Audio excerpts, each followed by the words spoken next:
News 24 घडामोडी, श्वास चालू घडामोडींचा। मुंबईत फडकला नगरचा झेंडा। सुवर्णवीर सोहमचा आमदार संग्राम जगताप यांच्या हस्ते सत्कार। मुंबईत नगरच्या ताकदीचा डंका। सोहम गड्डमने सुवर्ण जिंकत राज्य गाजवले।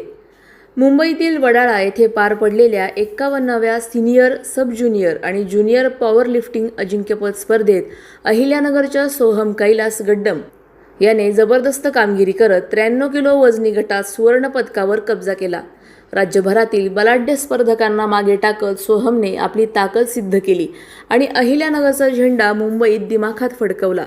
29 ते 31 मे 2026 दरम्यान झालेल्या या प्रतिष्ठेच्या स्पर्धेत सोहमने दमदार खेळाचे प्रदर्शन करत प्रथम क्रमांक पटकावला। त्यांच्या या दैदिप्यमान यशामुळे क्रीडा क्षेत्रात आनंदाचे वातावरण निर्माण झाले असून सर्व स्तरातून त्यांच्यावर अभिनंदनाचा वर्षाव होत आहे। सोहमच्या या सुवर्ण कामगिरीची दखल घेत आमदार संग्राम जगताप यांच्या हस्ते त्यांचा विशेष सत्कार करण्यात आला। यावेळी भविष्यात राष्ट्रीय आणि आंतरराष्ट्रीय स्तरावरही तो अहिल्यानगरचे नाव उज्ज्वल करेल असा विश्वास व्यक्त करण्यात आला। अशाच बातम्यांचा आढावा घेण्यासाठी आजच आपल्या YouTube चॅनलला सबस्क्राईब करा। बातमी आवडल्यास लाईक करा आणि इतरांपर्यंत शेअर करा।